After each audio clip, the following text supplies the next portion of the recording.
Let's all stand in the presence of the Lord. Praise the Lord. Let's all worship the Father.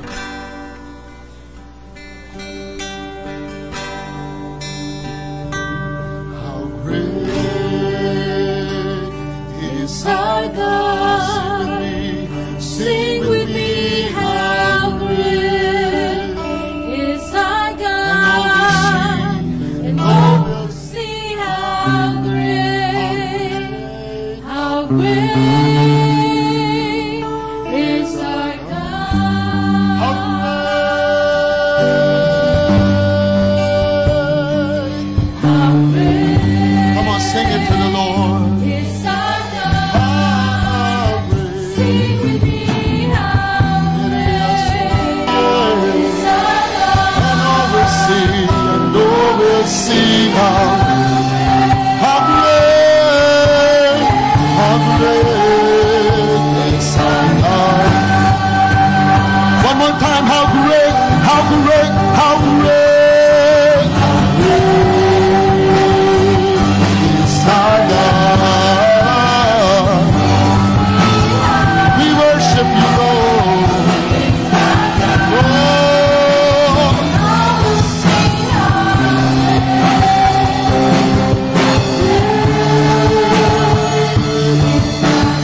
We love you, Lord.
And sings my soul, and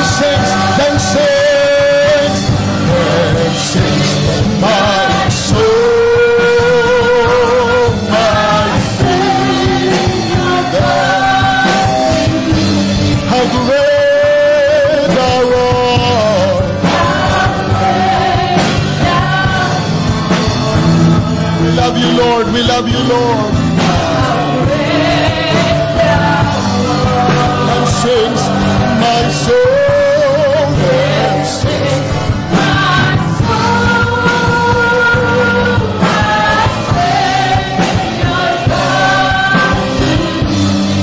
How great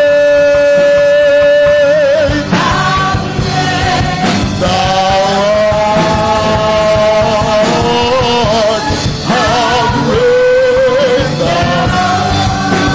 art.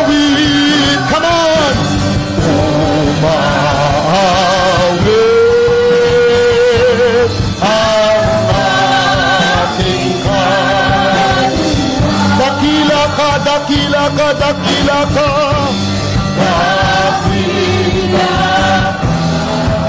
aming Ama,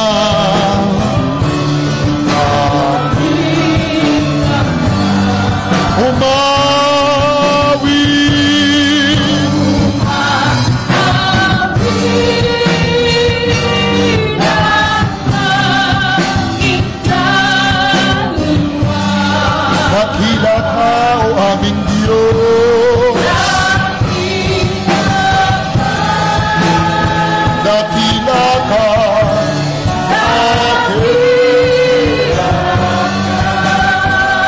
dakilaka, dakila, dakila, dakila, dakila, dakila, dakila.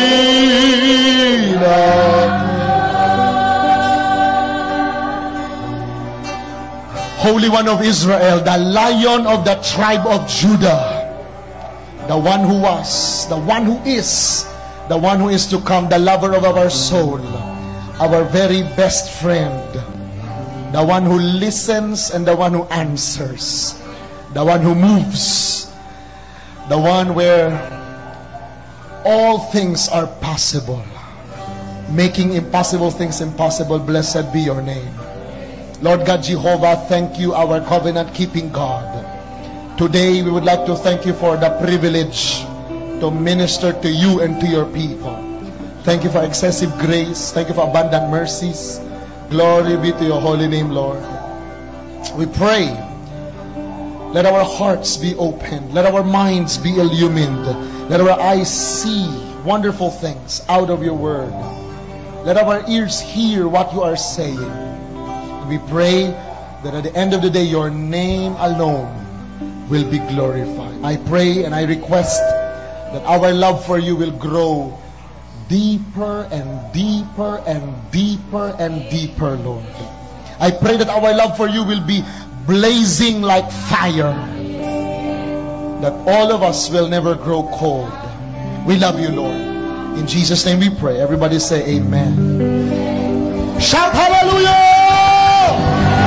Shout hallelujah! Clap your hands, all you people. Shout unto God with a voice of triumph. Glory to God. Palakpakan natin ang worship team. Hallelujah. Thank you, worship team. Thank you. Everybody say praise the Lord. Sabi mo sa katabi mo, the Lord will increase you. Sabi mo sa nasa likuran, the Lord will prosper you.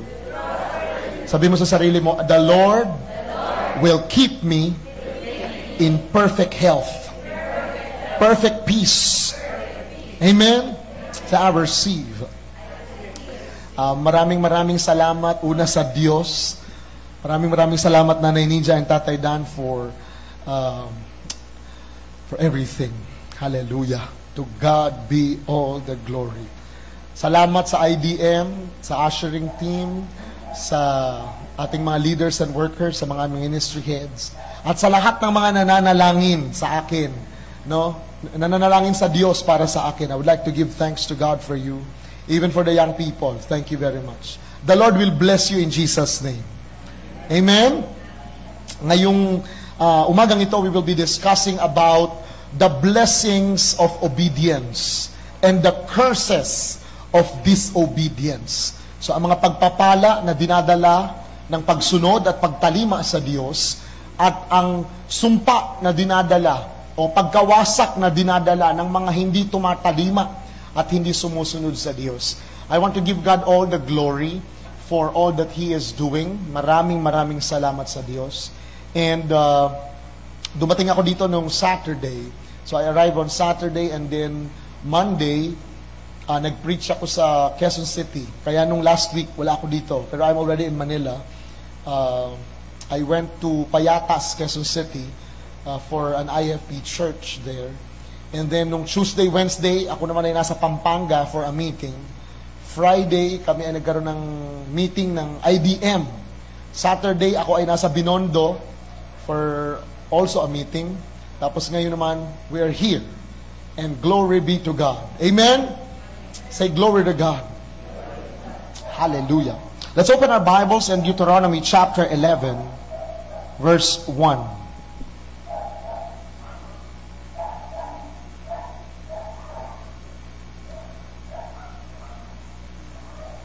Now in Deuteronomy chapter 11, verse 1, sabi dito, love the Lord your God and keep His commandments. Keep His requirements. Gusto ko sa NKJV. Ang Bible ko NKJV eh.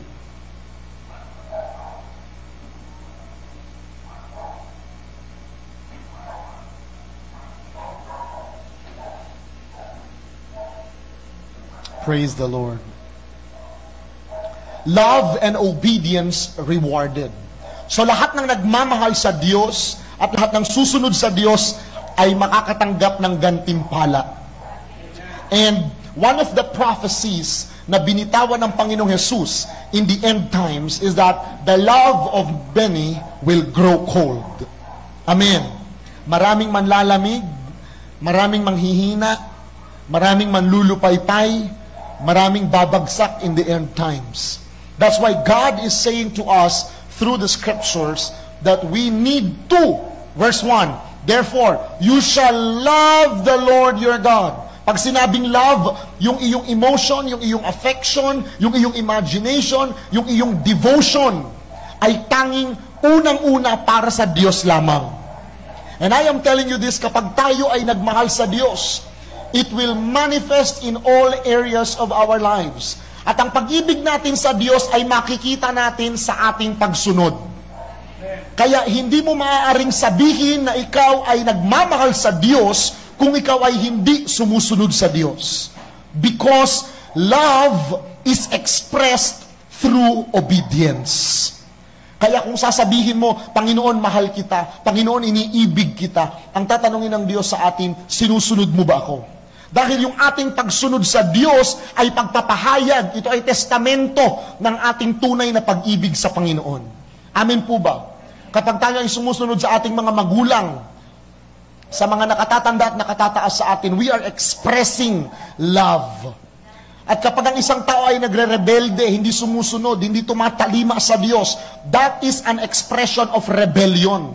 At ang sabi ng Biblia, kapag tayo ay hindi sumusunod sa Diyos, kapag tayo ay hindi sumusunod sa kalooban at ninanais ng Diyos, yan po ay rebellion. At ang sabi ng Biblia, ang rebellion ay witchcraft. So kahit ikaw ay hindi mangkukulam, para ka na rin namumuhay na isang mangkukulam kapag ikaw ay hindi sumusunod sa Diyos. Amen po ba? Because rebellion is as the sin of witchcraft. Sabi dito, therefore you shall love the Lord your God and keep His charge.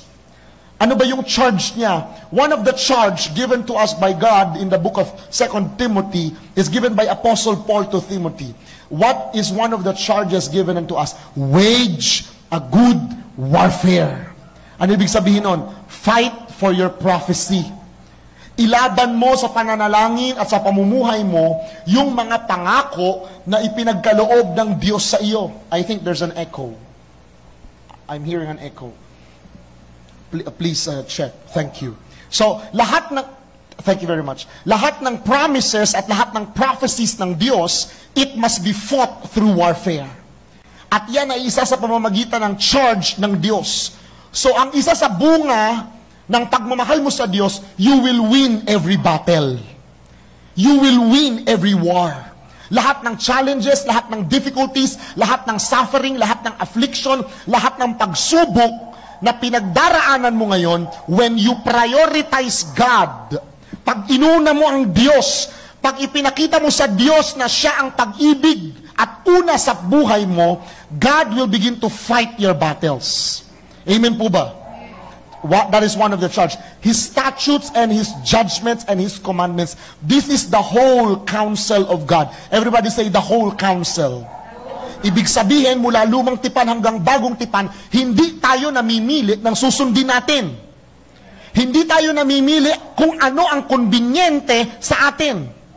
Hindi tayo namimili kung ano ang mas madaling sundin na kalooban ng Diyos. Dahil ang tunay na pagsunod ay isang pagpapahayag ng ating pag-ibig. Kaya kahit mahirap, there will always be grace para makasunod tayo sa kalooban ng Panginoon.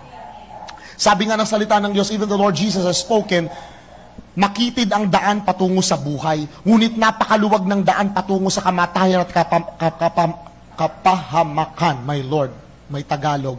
I need to pray for my Tagalog. Okay, kapahamakan. Amen po ba? So, God is saying to us that this is very important, love and obedience. So, kung may reward ang pag-ibig mo sa Diyos at ang pagsunod mo sa Diyos, meron ding curse o consequence kapag ang isang tao ay hindi nagmamahal sa Diyos at hindi sumusunod sa Diyos. Amen po ba? Kaya madalas lagi nating sinasabi, kapag tithes and offering, ibibless ako ng Diyos. Always remember na every time na nagkakaroon ng tithes and offering, oras po yun hindi lamang ng blessing. Oras din po yun ng judgment. So kapag tayo ay hindi nagta-tithes, the judgment of the Lord will come upon that person. Kapag tayo ay nagta-tithes, the blessing of the Lord will come upon that person. At ang tithes and offering ay isa lamang sa mga commandments ng Diyos. Ang daming gustong ipagawa ng Panginoon sa atin. At madalas, alam natin na tama, ngunit hindi natin ginagawa. Totoo po ba yun? That's why gusto ko po sanang makita natin yung bigger picture na hindi lang tayo dapat nakatingin doon sa blessing. Dapat hindi lang tayo nakatingin doon sa pagpapalain ka ng Diyos. Kasi kung may pagpapala, may sumpa. Hindi po pagpapalo. Wala pong pagpapalo sa Biblia. Sumpa. Pinapalo ata ka ni Lord. Hindi ka papaluin ni Lord. Susumpain ka ng Diyos. That is biblical. It is either blessing or cursing. Let us go to verse 22. Sa Tagalog, para mas madali nating manamnam. Ang talatay 11, ang kabanatay 11, talata po 22. Sige, sa TAB or TPV will do. Sapagkat kung inyong susunding masikap ang buong utos na ito na aking iniuutos sa inyo upang gawin, ano daw yung unang utos? Na ibigin ang Panginoon ninyong Diyos. Ang pag-ibig ay nakikita sa pagsunod. Saan daw po nakikita ang pag-ibig? So, mahirap sabihin kay Lord na, Lord, I love you, pag hindi tayo sumusunod. Amen? Isang hypocrisy. Artificial love. Pagmamahal sa nguso at hindi sa puso kapag hindi tayo sumusunod sa Diyos. Sabi dito, ibigin ang Panginoon ninyong Diyos. Hindi lang sapat na umibig. Ano ang dapat gawin? Lumakad sa lahat ng kanyang daan. Nakasulat sa aklat ng Kawikaan na mayroong daan sa bawat tao. Mayroong daan sa harap ng bawat tao. At tingin niya ito'y makapagdadala sa kanya sa tama. Ngunit ang sabi ng Biblia, hindi niya alam, lingid sa kanyang kaalaman, ang dulo nito ay kapahamakan at kamatayan. Kaya napakahalaga na yung ating mga choices, yung ating mga decisions, isangguni natin kay Yahweh. Nang sa ganon, makita natin sa salita ng Diyos kung yung ating bang buhay ay naka-align sa Word of God. Hello? Sabi dito, lumakad sa lahat ng kanyang daan. Ibig sabihin, hindi tayo pwedeng mamili. Hindi natin pwedeng gawing chapsuy ang salita ng Diyos. Gusto ko yung young corn, gusto ko yung bichuelas, gusto ko yung cauliflower, pero ayoko nitong carrots. Hindi po pwede yon. Lahat ng sahog ng chapsuy kailangang kainin. Lahat ng salita ng Diyos kailangang sundin. Dahil yung chapsuy, pag kinain mo lahat ng gulay doon, may iba't ibang nutrients at na madadala yun sa katawan natin. Ganon din ang salita ng Diyos. Kapag lahat ng nasa salita ng Diyos, kinain natin, ginawa natin, sinunod natin ng buong sikap. Sabi ng Biblia, makikita mo na lahat ng plano ng Diyos sa buhay mo, magaganap, maisakatutuparan. Amen po ba? Sabi dito, at makilakip sa Kanya. Ano ibig sabihin ng makilakip? Ibig sabihin, isa kayo. Nag-iisa kayo ng Diyos. You are together, you are in unity, you are in union, you are in fellowship. Hindi pa kaliwa ang Diyos, pakanan ka. Hello? We need to obey the instructions and the directions of God. Verse 23. Palalayasin nga ng Panginoon. Ano daw ang gagawin? Palalayasin. Now, yung mga bansa dito ay tumutukoy sa mga kalaban. So, pag binasa mo yung Deuteronomy chapter 7, makikita mo yung mga Jebusite, Perizzite, Canaanite, Hittite, Hivite, amen? Yung mga bansa na yon ay sumisimbolo sa iba't ibang klase ng mga kasalanan, sakit at karamdaman. Hello? Like for example, yung mga Hivites, if I'm not mistaken, ang symbolism ng kanilang bansa, terror, spirit of fear. So, anytime na nagbabattle ka with the spirit of fear, deal with the Hivites. Kapag ka nagkakaroon ka ng sexual problem, deal with the Canaanites. Alam ba ninyo yung ginagawa sa Japan? Sinasamba nila yung ari ng mga lalaki. Alam ba ninyo sa panahon ng Biblia, sinasamba din nila yon? At sa panahon ng Biblia, pag inaral niyo yung mga manuscript ng mga bansa na yon, if you're going to dig deeper, ang ginagawa nila, nagpupunta sila ng temple at doon sila nagtatalik. That's why even in Japan, pag idinadaan yung mga malalaking ari ng lalaki, ipinuprosesyon nila yung malalaking ari ng lalaki, hinahawakan nila yon, dinadasalan at sila ay magkakaroon ng anak. I am telling you this, we need to study about these things para nang sa gayon malaman natin kung ano ang kaibahan ng nakay Kristo at wala kay Kristo. Nakasulat sa aklat ng Timoteo, lahat ng tumatawag sa akin, kilala ko. At lahat ng tumatawag sa akin ay nararapat lamang na lumayo sa lahat ng uri ng kasamaan at kasalanan. Hello? Sabi dito, palalayasin nga ng Panginoon ang lahat ng mga bansang ito sa harap ninyo. Palitan natin. Palalayasin ng Panginoon ang lahat ng mga kasalanang ito sa harap ninyo. Palalayasin ng Panginoon ang lahat ng mga kahirapang ito sa harap ninyo. Palalayasin ng Panginoon ang lahat ng mga sakit karamdaman at sumpa sa harap ninyo. Amen po ba? At kayo'y mag-aari ng mga bansa, ibig sabihin, properties and possessions. So, ibig sabihin, kapag ikaw pala ay sumusunod, tumatalima, nagmamahal sa Diyos, you will have your blessing. Hello? Pero hindi tayo nakatingin sa blessing lang. Kasi look, ang foundation ng Deuteronomy chapter 11 verse 1 ay intimacy, love to God. Amen. Sabi dito, at kayo'y mag-aari ng mga bansang lalong malaki at lalong makapangyarihan kaysa sa inyo. Ibig sabihin, you will have your own. Kung ikaw ay empleyado ngayon, hindi iyan ang plano ng Diyos sa'yo. Ang gusto ng Diyos sa'yo, magkaroon ka ng sarili mong business. Amen po ba? Hello? Kung nangungupahan ka ngayon, hindi iyan ang plano ng Diyos sa'yo. Ang gusto ng Diyos sa'yo, ikaw na ngayon ang magpapaupa. Maliwanag po ba? Pero merong instruction eh. Ang sabi ng Panginoon, love and obedience. Sabi nga sa Hebrews chapter 11 verse 6, re-rewarda ng Diyos yung mga diligent na talagang nagsisik sa Kanya. So kapag hindi ka masigasig, kapag hindi ka persistent, pag hindi ka consistent, pag hindi ka faithful sa Panginoong Diyos, wala kang reward. Marami kasing Christian, gusto lang nila yung matatanggap nila, pero ayaw nilang sundin yung requirement. Kapag ikaw ay papasok sa isang kumpanya, merong requirement, may interview, hello, may examination. Ganon din sa Panginoon. Kasi kapag hindi mo pinaghirapan ng isang bagay, hindi mo mapapahalagahan. Amen po ba? Sabi dito, verse 24, bawat dakong tutungtungan ng talampakan ng inyong paa ay magiging inyo. So, lahat ng nilalakaran ng paa mo, i-claim mo para sa Panginoon. Hello? And this is a prophetic act in spiritual warfare. Kaya ako, kapag nagpupunta ako ng Binondo, I claim Binondo for the Lord Jesus Christ. Kapag naglalakad ka doon sa lugar ninyo, claim that place for the Lord Jesus Christ. Amen? Baka akala mo walang power yun nasa paa mo. There is power in what you do, where you walk upon. Ang pangako ng Biblia, even in the book of Joshua, kung saan tumapak ang paa mo, ibibigay ko sa iyo. Kaya kung saan ako dinadala ng Panginoon kaya sabi ko, akin to.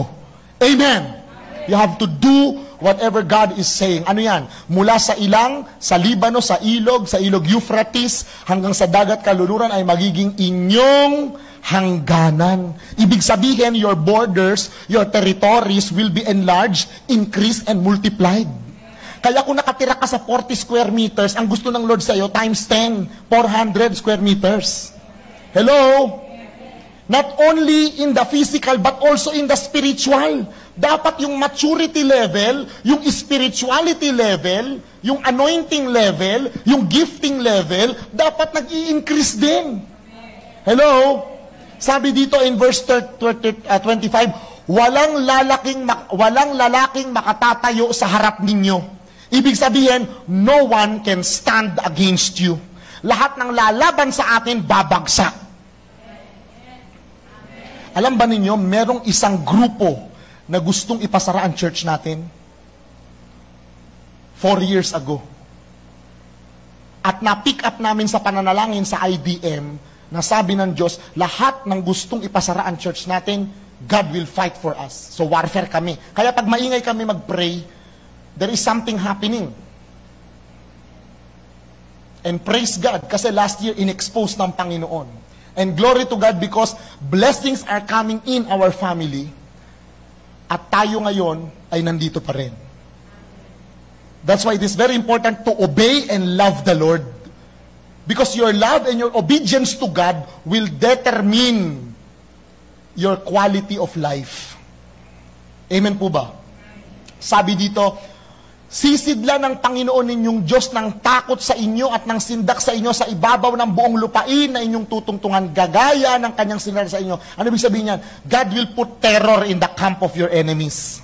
Mas maganda nga to sa English eh. Kasi pag Tagalog, ang hirap eh, no? Pero pag English yan, pag nag-pray ako, Father, according to your word in Deuteronomy chapter 11, verse 25, everyone, everybody, everything, sin and unseen, that is trying to come against us, let the terror of Jehovah fall upon them in the name of Jesus. Yun ang tamang prayer. Kaya dapat hindi ikaw ang takot. Dapat sila ang natatakot sa'yo. Hindi ka takot sa rapist. Hindi ka takot sa magnanakaw. Hindi ka takot sa nambubudol. Hello? Hindi ka takot sa mamamatay tao. Hello?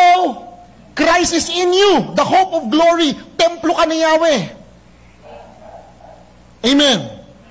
Verse 26. Sabi dito, narito ilalagay ko sa harap ninyo sa araw na ito ang pagpapala at ang sumpa. Sa English translation, sabi dito, choose this day, blessing or cursing. May tanong ako sa inyo, inihaharap ko ngayon sa araw ninyo, pagpapala o sumpa, ano ang inyong pinipili?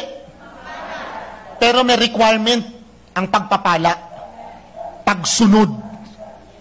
Kaalinsabay ng pagsunod ang pagpapala. At kapag sumusunod ka, hahabulin ka ng pagpapala. At kapag hindi ka sumusunod, hahabulin ka ng sumpa. Hello? Parang walang gustong mag-amen. Parang mali ako ng church na pinasukan.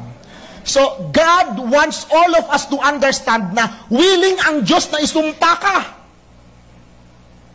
Willing ang Diyos na isumpa ang sino man sa atin na hindi susunod at tatalima sa Kanya.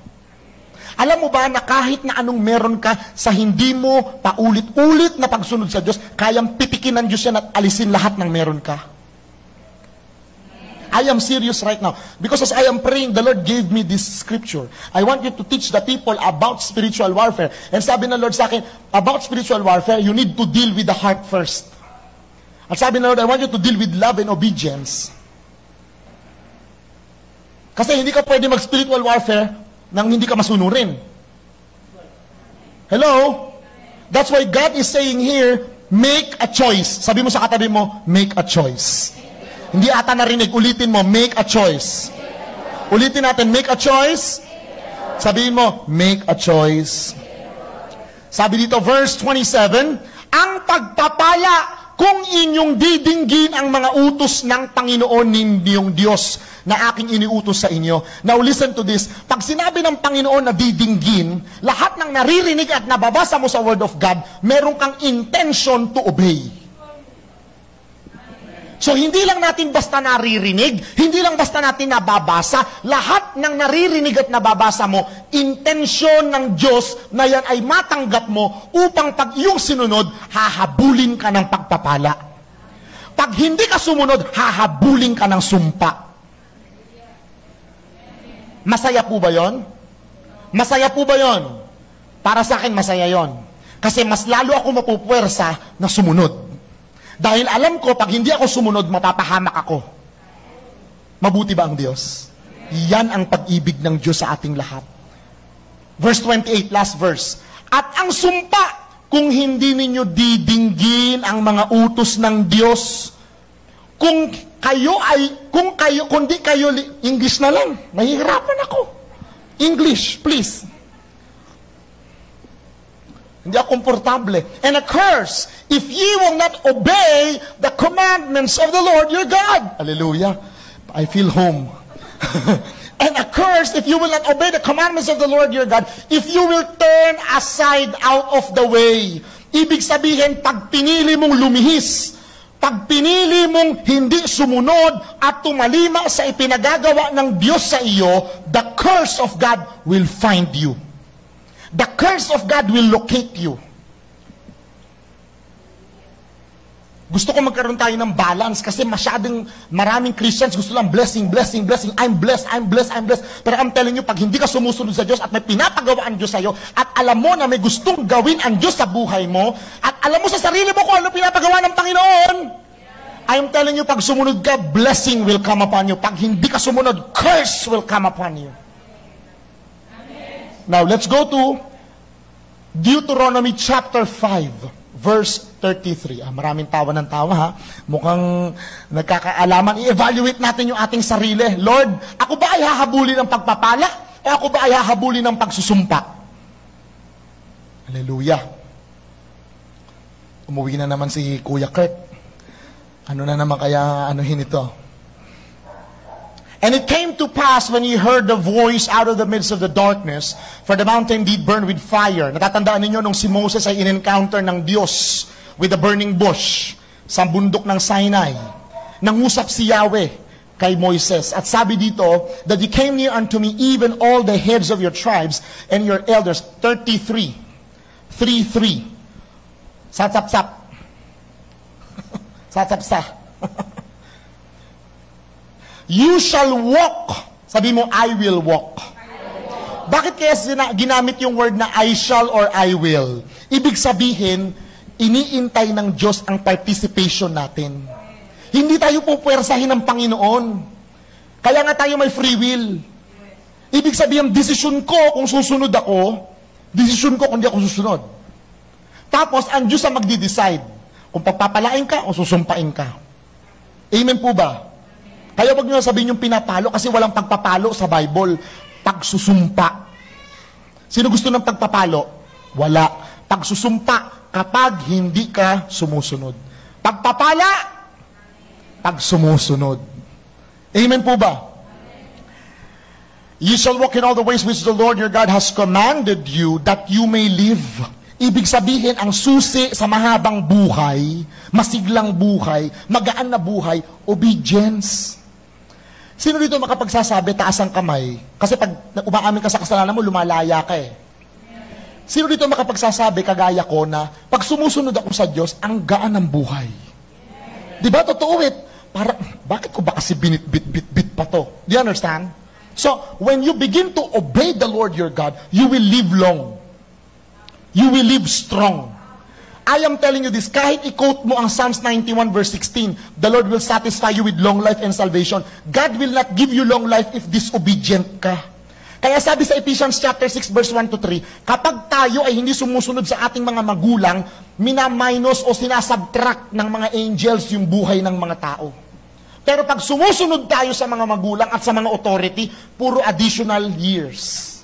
Kaya nga sabi ng Bible, as your days is, so shall thy strength be. Ibig sabihin, the level of your strength is the level of your obedience. And the level of your obedience can be seen from your walk with the Lord. Now, it is very important we see here, and that it may be well with you. Madalas naririnig nyo sa akin, it is well with you. Tama? Madalas naririnig nyo sa akin, it is well with you. Pero I am telling you this, sa Isaiah chapter 3, verse 10, merong condition ang it is well with you. Kahit mag-declare ka na all is well, all is well, all is well, all is well, or it is well, hindi magiging well with you pag hindi ka lumalakad sa obedience. Sino dito gusto lahat well sa Kanya? It is well with you if you obey. It will not be well with you if you are not obedient to the voice of God. Napakadali, di po ba? Kung tutuusin, napaka-basic. Pero mahirap gawin on our own. Kaya yung mga New Year's resolution, walang kwenta yun. Hindi totoo yun. Kasi ang New Year's resolution, carnal, unspiritual. Ang dapat na gawin natin, heart of obedience. Kasi pagka ang puso natin ay tama, gusto natin sumunod sa Panginoon, kahit wala kang resolution, the blessing of the Lord will favor your year 2022. Amen po ba? Sabi dito, and that you may prolong your days. Who wants to live long? Amen. Hallelujah. If we want to live long, we need to obey. So, the length, alam nyo, may mga namamatay ng maaga. Hindi lahat hindi lahat. Maraming namamatay ng maaga kasi hindi masunurin. Tanungin mo yung katabi mo, masunurin ka ba? Okay.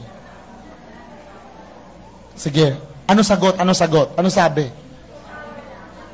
Ano sabi? Tumawa lang. Minsan oo, minsan hindi. Depende kung sino nag-uutos. Delikado yon.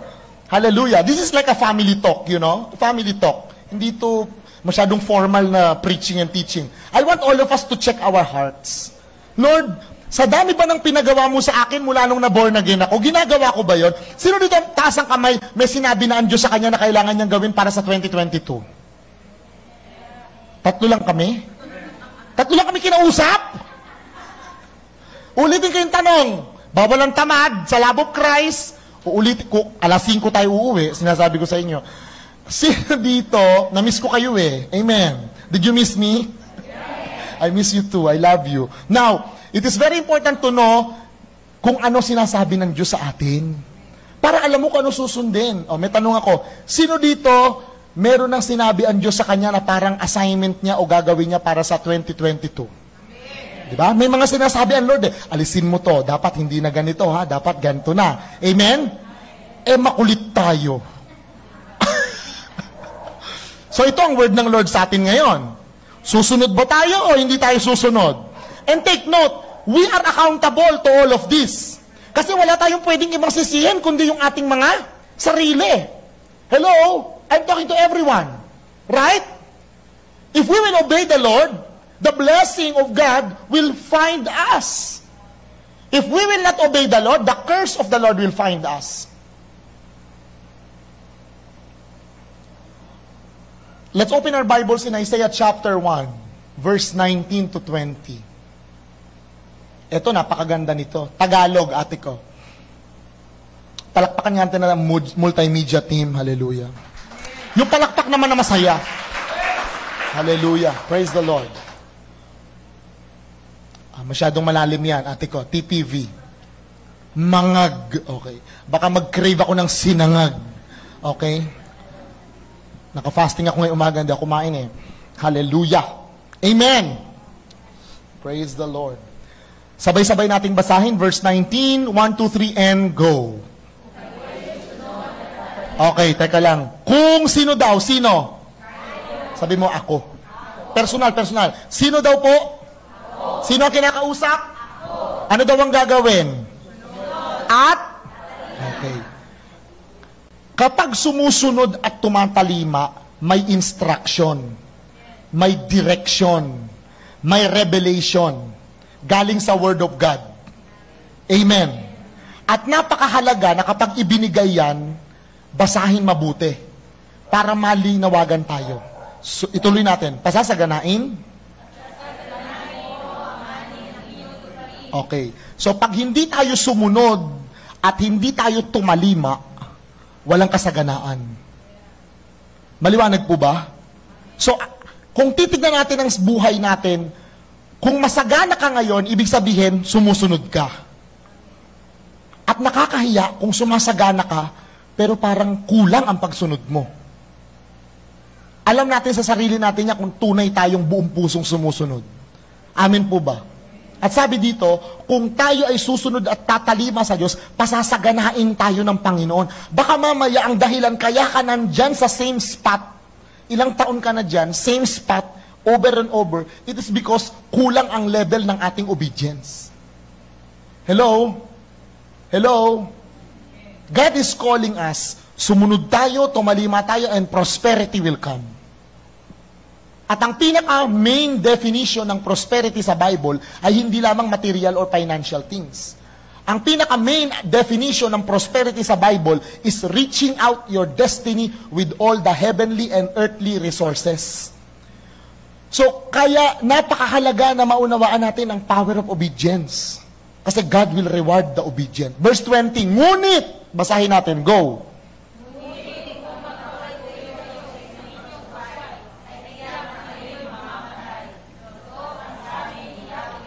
So, disobedience can end to death. Pero I'm telling you this, Hindi agad-agad mamamatay ang buhay Kristiyano mo. Kasi 4 ang klase ng kamatayan sa Bible eh. May physical death, may spiritual death, no? So we need to understand that all of us can lead to life or death depending on our obedience. Sino gusto ng obedience? So ibig sabihin, gusto mo ng blessing. Ayaw mo ng death, ayaw mo ng lack, ayaw mo ng poverty, ayaw mo ng sickness. So ibig sabihin, ayaw mo ng curses. So ibig sabihin, ayaw mo ng tagsuway sa Diyos. Amen po ba? May sinabi ang Panginoon sa atin, Santiago 1:22. Marami tayong natatanggap na mga preaching, revelation, prophecy, exhortation. Narinig yung teaching ni Tatay Bimbo noong nakakaraan. Narinig yung teaching ni Tatay Dan noong nakakaraan. Okay? I want to tell you this. It is very important to Santiago 1. James, pasensya na, Amerikana pala to. James, chapter 1, verse 22. Wow. Sabay-sabay po nating basahin. Okay, inaantok. Sabay-sabay. 1, 2, 3, and go.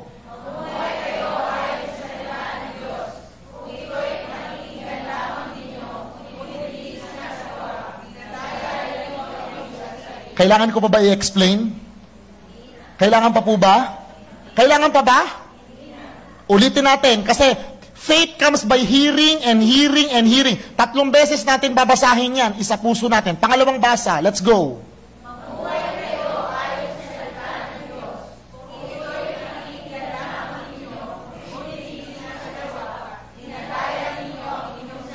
Uulitin ko yung tanong ko, kailangan pa bang ipaliwanag? Pangatlong basa, with all our heart. Let's go.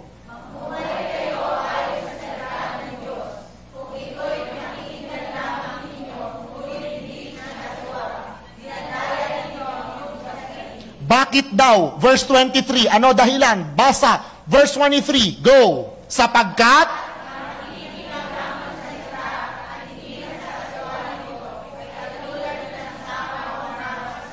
okay. Kailangan ko pa bang i-explain? Verse 24, ituloy natin. Namnamin natin. Namnamin. Ipasok mo. Okay, ipasok mo. Let's go to 24. Ngunit, at umalis matapos makita ang kanyang sarili. Agad. Verse 25.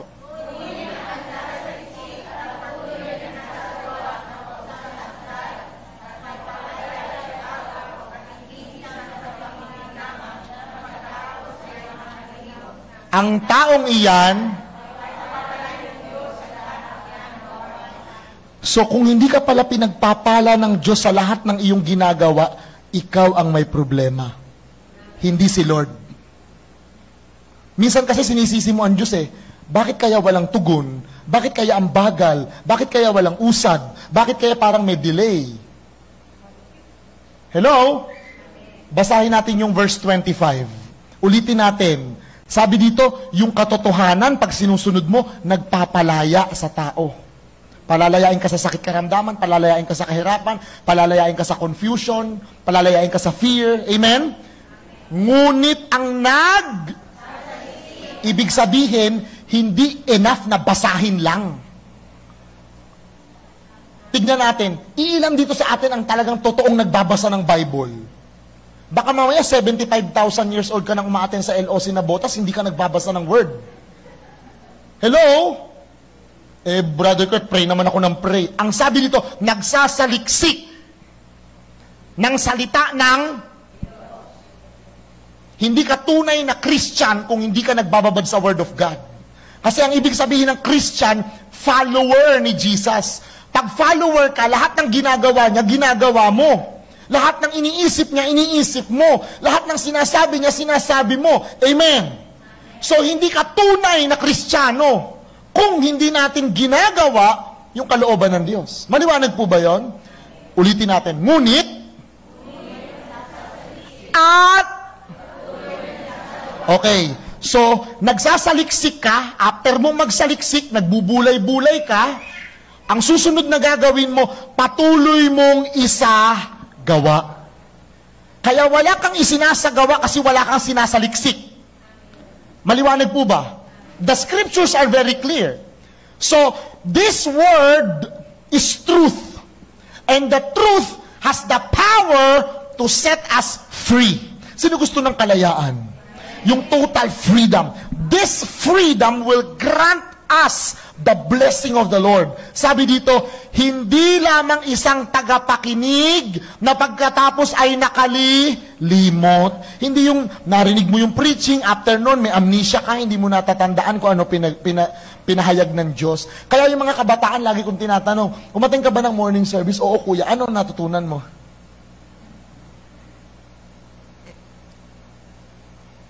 Kaya napakahalaga sa atin, meron tayong notebook. Meron tayong dalang Bible. Iilan sa atin ang nagdadala ng Bible sa church? Iilan sa atin ang nagdadala ng notebook sa church? Sa Africa, 80 years old na yung mga man and woman of God, nagsusulat pa eh. Kasi may impression, may revelation habang nakikinig ka. Hello? We need to change our lifestyle. We need to change ourselves. Kasi kapag hindi ka talaga lalago. Darating ka sa gawain, late na. Ano makukuha mo? Sa praise and worship, kailangan yun ang pinaka-the best na nandun ka. Praise and worship pa lang naman yan. Naghihintay lang naman sila mapuno ang tao sa church. No! We know what we are doing.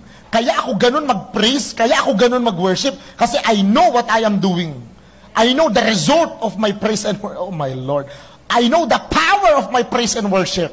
If you will just know the benefits and the covenant results of praise and worship.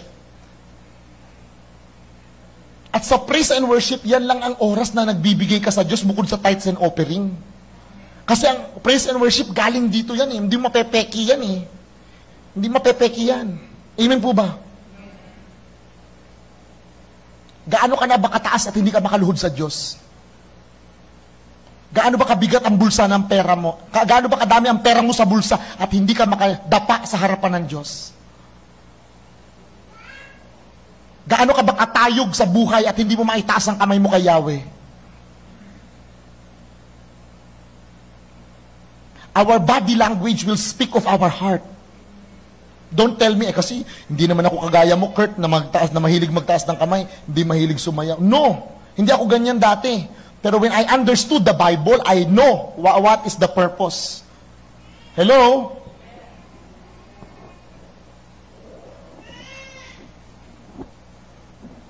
Hindi lang tayo isang tagapakinig na nakalilimot agad. Sabi dito, ang taong iyan ang pagpapalain ng Diyos sa lahat ng kanyang gawain. So lahat ng sumusunod, i-expect mo yung kamay ni Yahweh kasama mo. Kasama mo yan. Basta masunurin ka. Kahit hindi mo sabihin sa Diyos na, Lord, samahan mo ako. Kahit hindi mo sabihin sa Lord yan. Basta ang puso mo, sigurado ka, you are wholehearted to obey God. Kasi ang Diyos, nandun siya sa mga sumusunod eh. He is there. He is beside those people whose desire is to obey the Lord. Dahil inuulit ko, ang ating pagsunod ay pagpapakita ng ating pag-ibig sa Diyos. Kung meron man kayong tatandaan sa inyong pag-uwi mamaya, yun ang ating bulay-bulayin sa darating na linggong ito. Yung ating pagsunod ay pagpapamalas ng ating pagmamahal sa Diyos. Let's go to 1 Kings chapter 2 verse 3.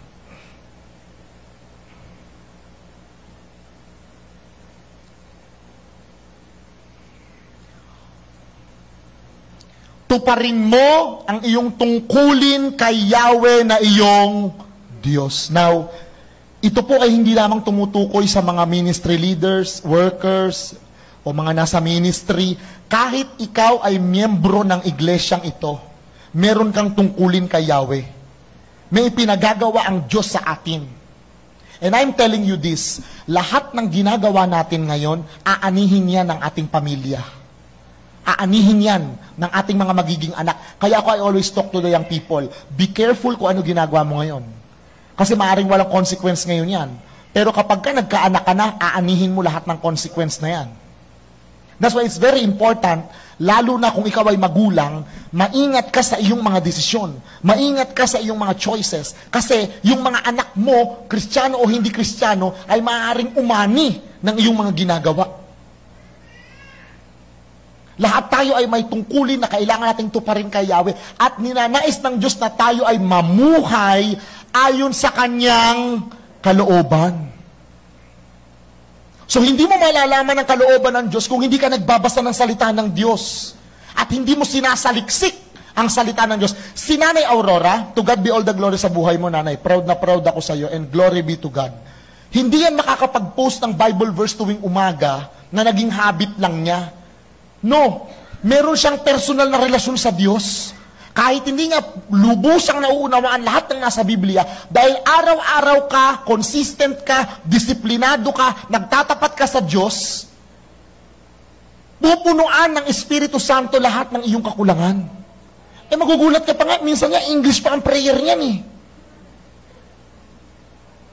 Tayo, paano tayo makakapanalangin kung hindi tayo nagbabasa ng salita ng Diyos? And I'm telling you this, kung ikaw ay tunay na nagbabasa lang ng salita ng Diyos, hindi ka mahihirapan manalangin. Kasi kung ano ang pumupuno sa puso mo, lalabas sa iyong bibig. Kaya walang struggle sa prayer kapag kababad ka sa salita ng Diyos. Dahil lahat ng ipapanalangin mo ay yung mga bagay na matatanggap mo mula sa Word of God. Amen po ba? Kaya isang bagay na nakakahiya, kapag ikaw ay Kristiyano, tapos hindi ka babad sa Word, hindi ka babad sa prayer, paano ka naging Christian? Yung mga Buddhist, babad sa sutra yun, kaya sila Buddhist. Chanting, reading, meditation, sutra. Yung mga Muslim, 5 times a day nagpe-pray, basa ng Quran. Ikaw born again. Sinasabi mo pa, pinagmamalaki mo pa, tunay na Diyos ang sinasamba mo, pero hindi ka nagbabasa ng salita ng Diyos. Yung pagbabasa ng salita ng Diyos, Joshua chapter 1 verse 8, 1,000,000 ulit nang binabasa yan eh. Pero hindi mo ginagawa, kaya it is useless, yun ang term eh. It is useless kahit alam natin pero hindi natin ginagawa. So kahit maraming laman to pero hindi kita sa buhay, useless. Kahit maraming ganon, marami tayong dakdak, marami tayong mga salita, pero kung wala sa buhay ng tao, useless. Ang pinaka-powerful, yung may laman ito, sinasabi at iginagawa. Kasi mas marami bunga nun. Amen po ba? Hello? Sabi dito, sundin mo ang kanyang mga batas, utos, hatol at tuntunin ayon sa nasusulat sa kanyang kautusan. Ito ang ating last topic, Deuteronomy chapter 28 verse 1 hanggang 29. Gusto ko po na maintindihan nating mahalaga ano ang mga resulta ng pagsunod sa Diyos at ano ang resulta ng hindi pagsunod sa Diyos. Sino gusto malaman? Deuteronomy chapter 28 verse 1. Ang mga pagpapala, cross-reference Leviticus 26:3-13, Deuteronomy 7:12-24. Sabi dito, kapag dininig ninyo, bakit kaya may sinabing kapag? Or sa English, if. Ibig sabihin, conditional. Sabihin natin, conditional. Ibig sabihin, kapag hindi mo ginawa ang isang bagay, may mangyayaring consequence. Tama po ba? Pag ginawa mo yung bagay na yon na pinapagawa ng Diyos, may result na blessing. Hello? Now, kapag dininig ninyo ang tinig ni Yahweh, ang number 1 na tinig ng Diyos ito. Bukod sa prophecy, bukod sa internal voice, audible voice, visions, dreams, trances, angelic visitation, etc. Bukod sa mga preaching, bukod sa mga nakakausap natin, ang number 1 na tinig ng Diyos ito. So sabi ng Biblia, kapag dininig natin ang tinig ni Yahweh, hindi sapat na dinggin, at sinunod ang kanyang kautusan, unang blessing, ibabantog niya kayo sa gitna ng mga bansa. Sino dito gusto iangat ng Diyos? Sino dito gusto hindi laging lugbok ang buhay niya? So gusto mong iibantog ka ni Yahweh, sumunod tayo sa Diyos. Pangalawang blessing, magaganap sa inyo ang mga pagpapalang ito kung susundin ninyo ang kanyang mga utos. Meron ba tayong gustong mangyaring pagpapala sa buhay natin? May gusto ko i-testimony sa inyo. Si Melanie, si Tita Risa, at ang kanilang buong pamilya, nagsisikap na sumunod sa Diyos. Maniniwala ba kayo na yung tatay niya, lahat ng kasama sa kwarto nagka-COVID? Siya na lang ang hanggang ngayon hindi nagkaka-COVID. Hindi ba blessing yon? Hindi ba resulta yun ng blessing? Lahat ng kasama niya sa kwarto, COVID. Siya lang ang hindi magkaroon ng COVID. That is the power of obedience. Kapag sumusunod ka sa Panginoon, yung kamay ni Yahweh, iingatan ka eh. Tignan mo, nabantog tuloy siya. Si Brother Edgy nga, hindi nagkaka-COVID eh. Do you understand? That is the power of obedience. At tayo mismo makapagpapatunay, pag sumusunod tayo sa Panginoon, kakaiba ang kilos ng Diyos. Totoo po ba yan? At kapag hindi ka rin sumusunod, overflowing din ang sumpa. Hello? Hello? Bakit kapag blessing, amen tayo ng amen? Bakit kapag sumpa, ayaw mag-amen? Hindi balanse yan. Sabi ng Bible, whole counsel of God. Walang pinipili. Hello? Verse 3, kayo'y pagpapalain niya sa loob at sa labas ng inyong bayan. So, lumabas ka ng City of Navotas, pumasok ka ng City of Navotas, nasa Pilipinas ka o wala ka sa Pilipinas, pag masunurin ka, pagpapalain ka. Nasa China ka, nasa England ka, nasa New Zealand ka, nasa Europe ka, nasa Amerika ka, nasa Zambales ka, hallelujah, nasa Binondo ka, nasa Navotas ka, anywhere, if you are obedient, blessings will follow you. Sabi dito, pagpapalain niya ang inyong mga, so sino kausap dito? Magulang, mga nanay, mga tatay, tito, tita, lolo at lola, ninong o ninang, ang gusto ng Diyos, masunurin tayo. Kasi kapag masunurin tayo, ang pagpapala ni Yahweh ay sa ating mga anak. Kung merong generational blessing, may generational curses. Akala nyo, generational curses lang ang dinidil natin, ha? Yung generational blessing, lilipat, tatalon, maipapasa yung mga blessing kapag masunurin ang mga magulang. Sabi mo nga sa katabi mo, mami, daddy, nanay, tatay, tito, tita, lolo, lola. Sabi mo, maging masunurin tayo. Tanungin, kung meron kang katabi na nanay o tatay, tanungin mo nga, masunurin po ba kayo? Mawalang galang na po, masunurin po ba kayo? Tanungin mo.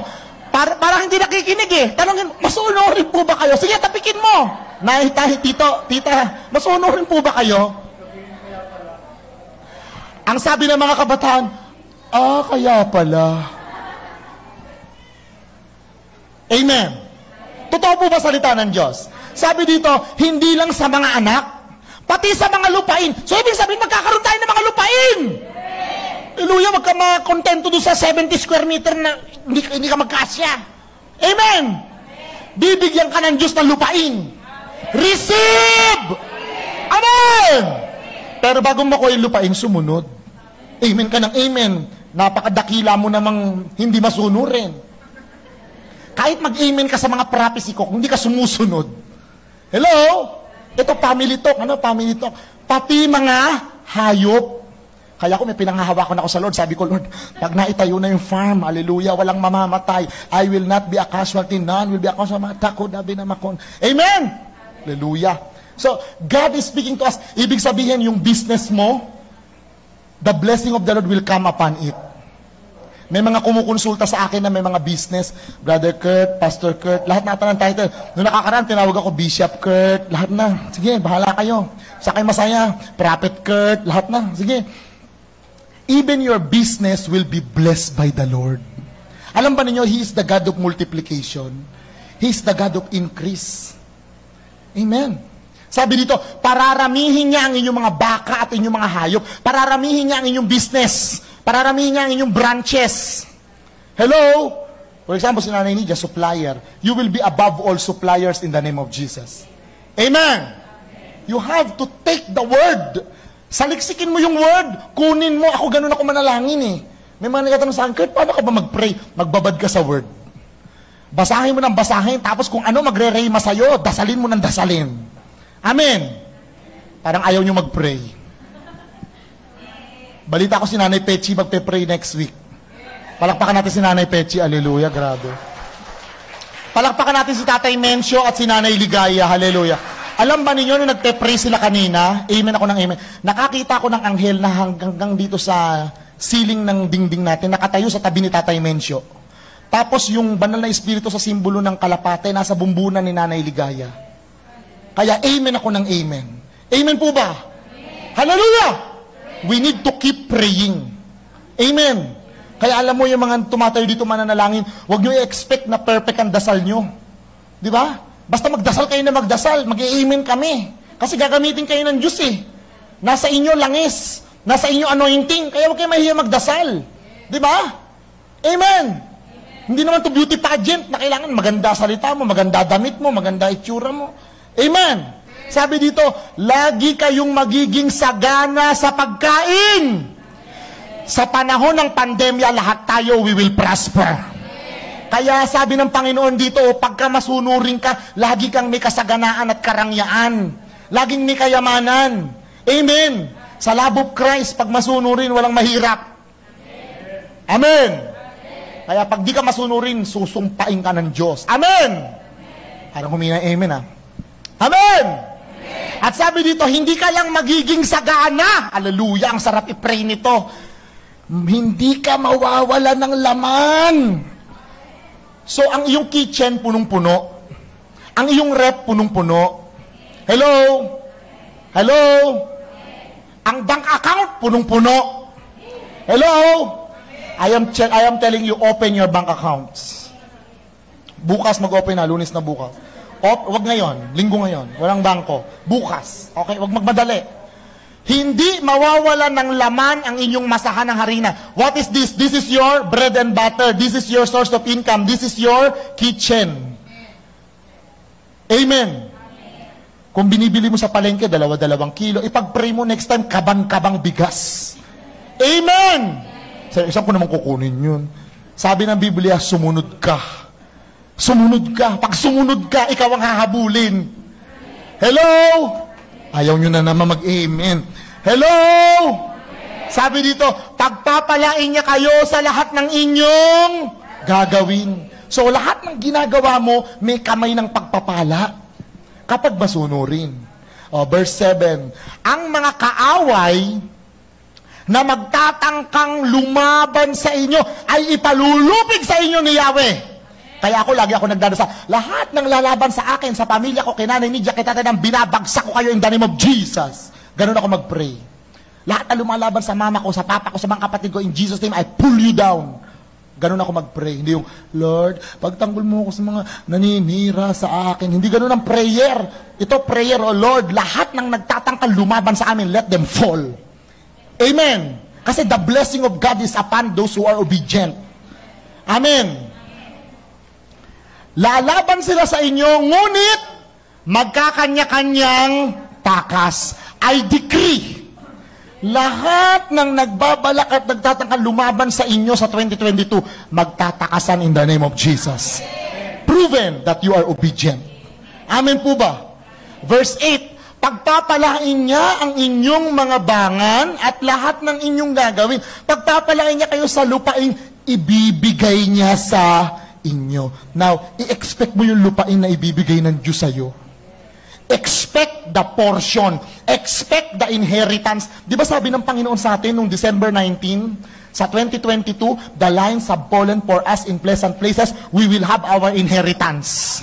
Kaya magkakaroon tayo ng sarili natin lupa. Magkakaroon tayo ng sarili natin church. Magkakaroon tayo ng sarili natin lot. Amen. Pinakita ng Lord sa akin yan. Hallelujah. Kaya ngayon, pray ako ng pray. Now, verse 9. Tulad ng pangako ni Yahweh, kayo'y gagawin niyang isang bansang matatag. Pag sumusunod ka sa Diyos, tumatatag ka. Tama? Tumitibay ka. Kahit may satanic wave at saka demonic wind, you are very strong. Malaglag ka man, ang bilis mo makabalik. Hello? Hello? That is the mercy of God. Amen po ba? At nakatalaga sa Kanya kung susundin ninyo siya at tatalima sa Kanyang mga utos. Verse 10, sabi dito, sa gayon, makikita ng lahat ng tao na tayo ay sa Diyos. Sino dito nakakaranas? Alam mo, madaling madistinguish na Kristiyano ka. Meron naman ako mga nakita, Christian pala? Tagal na namin kasama yan dito. Ba't hindi ko alam na Christian? Hindi halata. Do you see? Because if you are disobedient to God, madaling makita yan. Amen po ba? At matatakot sila sa inyo. Yung isa nga naninira sa amin, nakulong eh. Kaya bold ako magdasal. Kasi the God of heaven hears my prayers. Siyang nagsalita, siyang gagawa.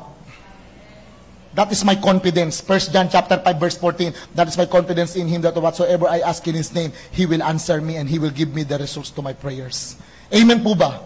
Kasi pag sumusunod ka sa Diyos, back up mo ang buong kalangitan. That is the power of obedience. At sabi dito, hindi na ikaw ang matatakot, ikaw na ang katatakutan. Amen! Sabi dito, pasasaganain niya tayo sa lahat ng bagay. Pagdating natin sa lupang ibibigay niya sa atin, take note, may multiplication. Pararamihin niya ang inyong mga anak. So ibig sabihin, hindi kalooban ng Diyos na merong baog sa atin. Hindi kalooban ng Diyos. Kung si Sarah nga, 99 Huwag mong idahilan sa akin ang edad mo. God can fight for you. Amen! Sabi dito, pasasaganain niya kayo sa lahat. Sinabi pa ng Diyos na iilan lang? Nang gigigil ako, sabi ng Bible, lahat! Amen! Pag nanalangin kayo, dapat ganyang karugdob, Lord, nangako ka, Panginoon, hindi ka sinungaling, Lord. Numbers 23 verse 19, Lord, you have said in your word, Isaiah 55, 10, 11, and 12, pag sinabi mo, ginagawa mo, hindi babalik yan sa'yo nang hindi nagaganap kung anong purpose niyan. Right now, in the name of Jesus, I pray, pasaganain mo ang lahat. Amen po ba? So, pagbabad ka dito, sasagana ka. Kaya huwag ka matatakot sa pandemya. Hindi ka niya iiwan, hindi ka niya pababayaan. Iiwan ka lang ng Diyos, pababayaan ka lang ng Diyos pag hindi ka na sumusunod. Kasi sabi ng Genesis, hindi habang buhay magtitiis ang Diyos sa tao. Nakasulat yan. Kaya pag kiniklaim mo, Lord, di mo ko iiwan, di mo ko pababayaan. Pagka ikaw hindi ka masunurin, iiwanan ka ng Diyos. At ang nakakatakot nun, hindi mo alam, iniwanan ka na pala. That is the worst. Pansinin mo si Haring David, sabi ng Biblia, create in me a clean heart, O God, and renew a right and steadfast spirit within me, restore unto me the joy of my salvation, and renew a right and steadfast spirit within me. Sabi doon sa Psalm chapter 55, ninanais ni David na hindi siya iwanan ng Diyos. Brother Kurt, sa New Testament, pag tinanggap mo si Jesus, the Holy Spirit is in you. Yes, but He can never come upon you if you are disobedient. Malinaw po ba? Sabi dito, pararami niyang inyong mga anak at mga hayop at pasasaganain ang ani ng inyong bukirin. Ibig sabihin, magiging fruitful tayo. Laging may harvest. Amen po ba? Alam ninyo, kahit sa paghahanap ng trabaho, God can make you stable if you are obedient. God can easily promote you, add increase to you. Hallelujah. Amen? That is the blessing. Kung pwede nga lang i-testify dito, baka abutin ako ng 2 hours. Lahat. Because nakikita ng Lord pagka nagsisikap ka sumunod Alam ng Lord yung struggle natin. Alam ng Lord pag nahihirapan tayo sumunod.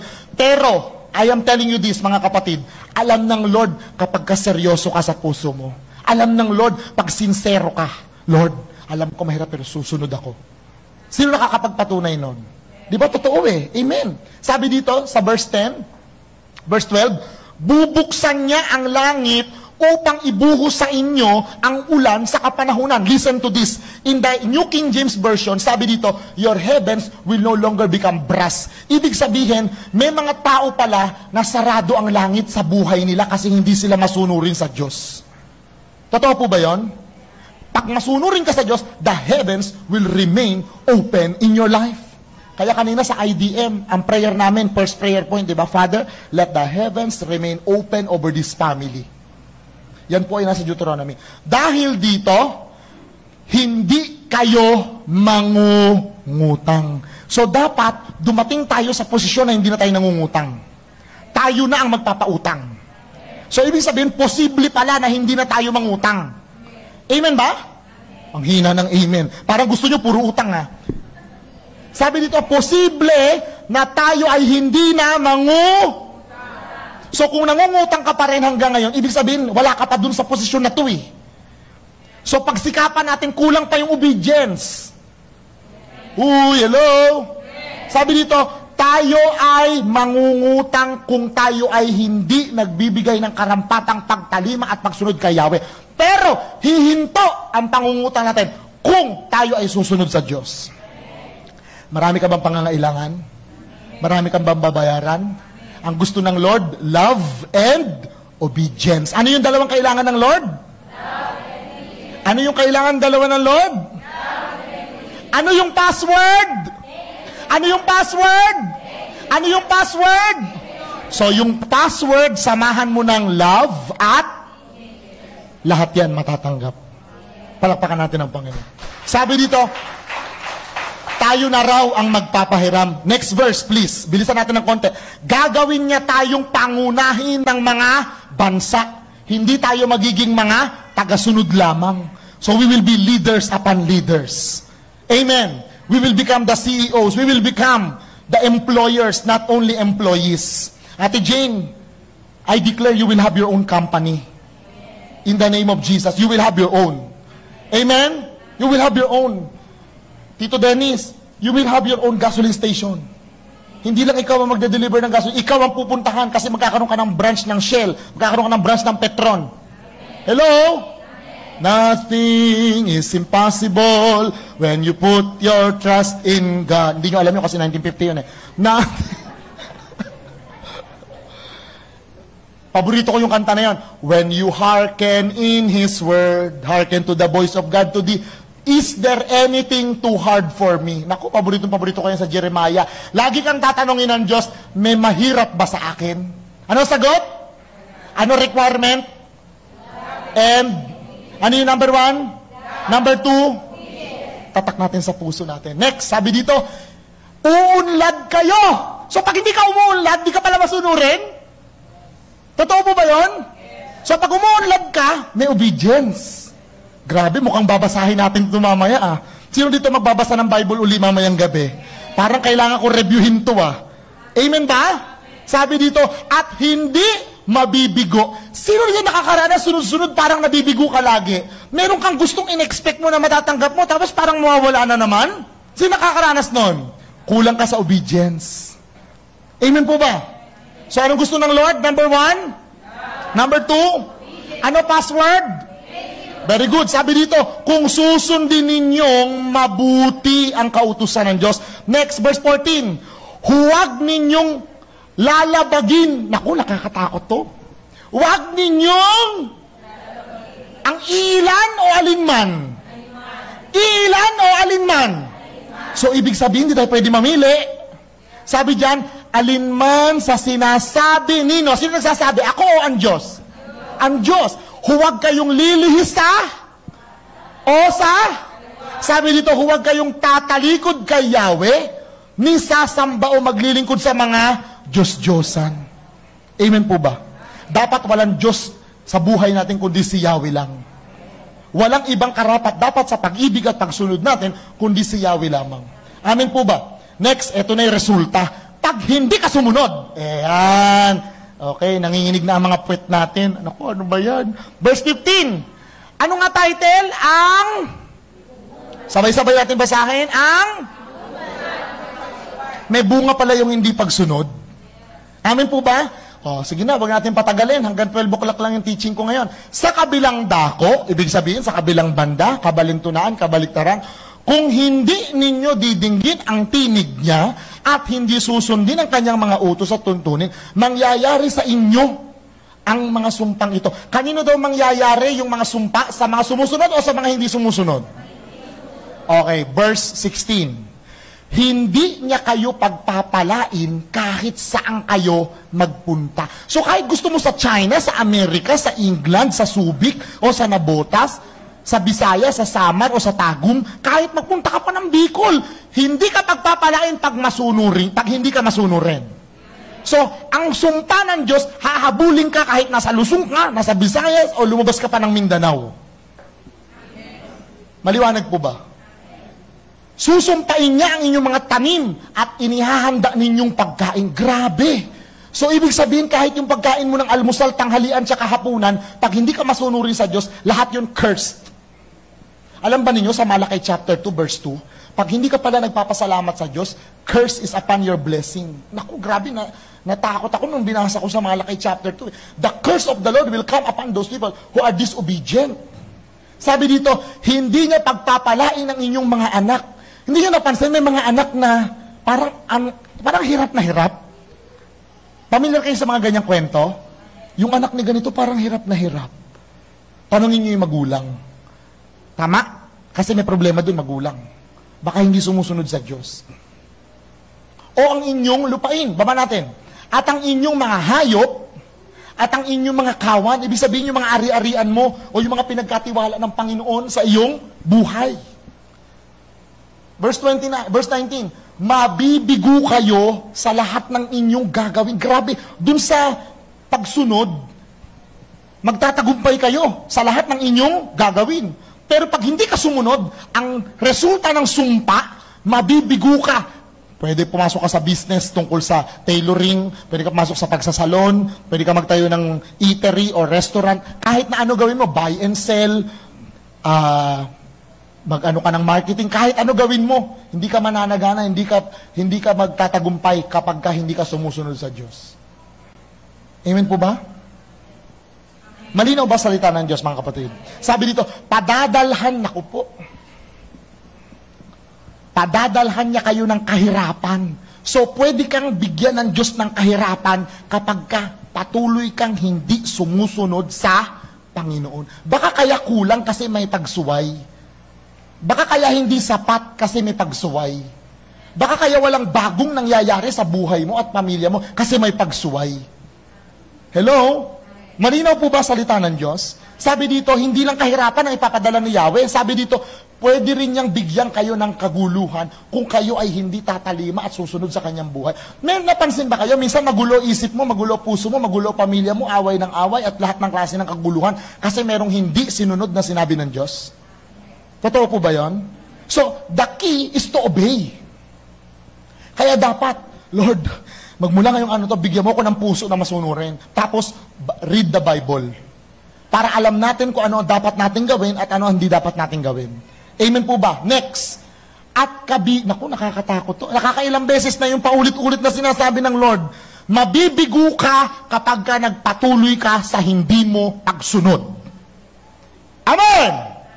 Gagawin niya ito dahil sa pagtalikod niyo sa Kanya. So, ibig sabihin, kahit attend ka ng church, kahit active ka sa ministry, pero disobedient ka sa Panginoon, ibig sabihin, tinalikuran mo na si Yahweh. Hello?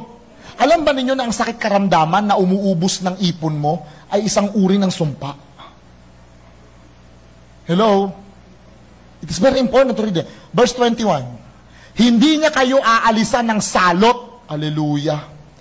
So kahit ipatanggal mo sa Lord yung salot, yung virus, yung coronavirus, praise God, sa pamilya natin walang nagkaka-COVID. Isang senyales na nagsisikap tayong sumunod. Amen po ba? Sabihin natin, to God be the glory. Hindi niya kayo aalisan ng salot hanggang sa maubos kayo. Grabe. So kahit magkandamatay ang mga tao, walang pakialaman Diyos. Bakit? Hindi ka sumusunod eh. Dahil sabi ng Panginoon, kahahabagan niya ang gusto niyang kahabagan. Kaawaan niya ang gusto niyang kaawaan. Pero hindi ka titignan ng Diyos kapag nagpatuloy ka sa iyong kasakiman at hindi pagtalima sa kanyang utos. Maliwanag po ba? Sabi dito, lilipulin niya kayo sa pamamagitan ng sakit na pagkatuyo. Hallelujah. If you are seeing these things, my goodness, ang isa lang ang prayer ko, all of us will repent. Sabi dito, praise God. Hallelujah. English kasi ang Bible ko eh. Can you give me a Tagalog Bible, please? Thank you.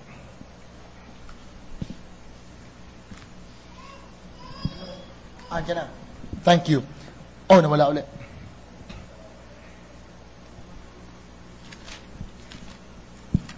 Anong verse na tayo kanina?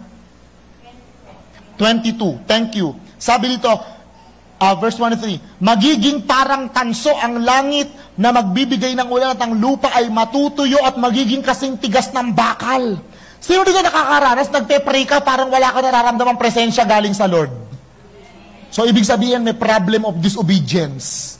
Pray ka ng pray, walang sagot. Hindi yan delay. Disobedience yan. Amen po ba? Sabi dito, ano ang mga ibibigay ng Diyos? Nag-aapoy na lagnat. Sabi diyan, pamamaga ng katawan, matinding init, tagtuyot, agiyap, at iba pang sakit sa balat. Alam nyo ba ang pigsa, sumpa? Kaya pag paulit-ulit kang nagkakapigsa, hindi lang yan basta sakit. May disobedience. Anything na connected sa sakit sa balat, asthma, allergy, whatever, disobedience. Amen. Sabi dito, hindi kayo titigilan ng mga ito hanggang hindi kayo nauubos. Ganong kalupit ang Diyos. Kaya nga napakahalaga ng intercessor. Kasi pag may intercessor, you are asking for mercy instead of judgment. Next verse, 23. Ipagkakait sa inyo ang ulan, at verse 24, kayo ay pauulanan niya ng alikabok sa halip na tubig. Siya yung bulkan. Volcanic eruption. Kaya pag may sumasabog na bulkan, ibig sabihin maraming hindi sumusunod sa Diyos sa bansa na yun. Amen po ba? Verse 25, ipalulupig na kayo sa inyong mga kaaway, ibig sabihin magiging talunan ka. You will always live a defeated life pag hindi ka sumusunod sa Panginoon. Lalaban kayo sa kanila, ngunit magkakanya-kanya kayo ng takbo. Dahil dito, labis kayong magkatatakutan ng lahat ng mga bansa. Verse 26, ang inyong mga bangkay ay kakainin ng mga ibon at ng mga hayop. Ibig sabihin, ang kamatayan ay resulta ng pagsuway sa Diyos. Amen po ba? Kasi sabi ng Panginoon, inulit-ulit niya, palalawigin ko ang buhay nyo, pahahabain ko ang buhay nyo, pagpapalain ko ang buhay nyo, kapag kayo sumunod. This is serious. This is no joke. The Word of God is real. Pag ang Diyos nagsalita, ginaganap niya. Kaya sabi dito, pahihirapan kayo sa pamamagitan ng bukol, gaya ng ginawa ni Yahweh sa mga Ehipsyo. Tatagtarin niya kayo ng pigsa. Naku po. So, ang pigsa ay isang simbolismo ng sumpa ng Diyos. Meron kaming naging kakilala dati. Every month ata may pigsa siya eh. So, you check any disobedience. Mag-pray tayo, Lord, meron ba akong bagay sa buhay ko na hindi ko sinusunod na sinabi mo sa akin? Amen po ba? Sabi dito, verse 28, last na. Masisiraan kayo ng isip, mabubulag kayo at malilito. So yung mga nababaliw, yung mga nabubulag o nanlalalabo ang mata at halos mawala na ng paningin, at mga nalilito o mga confused, that is a result of disobedience. Amen po ba? Hello? Last verse. Mag-aapuhat kayo sa katanghaliang tapat, parang bulag na nangangapa sa kadiliman. Maliwanag, ang ibig sabihin ng verse 29, you will lose direction. No purpose in life. Depressed. Kaya ang depression, satanic. It is not only medical. It is not only cerebral. It is also spiritual. Always remember that. Hindi ninyo makikita ang daan. Ano man ang inyong gawin, hindi kayo magtatagumpay. Patuloy kayong sisikilin at sasamsaman ng ari-arian. Ngunit, walang sasaklolo sa inyo. Tayo pong lahat ay magsitayo. Taas natin ang ating mga kamay. Father, in the name of Jesus, I thank you for the power of your word. Dalangin ko, Lord, that the words that you have spoken today will go deep in our hearts. And we pray, O Diyos, na kami ay patuloy mong kausapin. Kami ay patuloy mong kulitin. Kami ay patuloy mo, O Diyos, na kahayagan ng iyong mga salita nang ang aming buhay ay mapanuto at makita namin ang liwanag ng iyong kalooban sa aming mga buhay. Dalangin ko ang pagpapala at habag ng Diyos ay sumaaming lahat. Nang sa gayon, kami ay tuluyang makasunod, makatalima at buong pusong magmahal sa iyo ng buong pagkatao. Dalangin ko, Ama, na ang mga sumpa na nakikita mo sa aming mga buhay ay isa-isang matatanggal sa pamamagitan ng aming pagsunod sa iyo. I pray, Father, that you release the grace upon every one of us to truly obey you. At dalangin ko starting tonight, lahat ng satanic veil na nagko-cover sa aming bumbunan upang hindi maintindihan ang salita ng Diyos, let satanic veils be destroyed. Let satanic veils be demolished. And we decree it is now torn off in the name of Jesus. We decree clarity upon clarity, vision upon vision, revelation upon revelation as we dig deeper on your word. To you, Father, be all the glory. In Jesus' mighty name we have prayed. Everybody say amen. Say amen. God bless you in Jesus' name.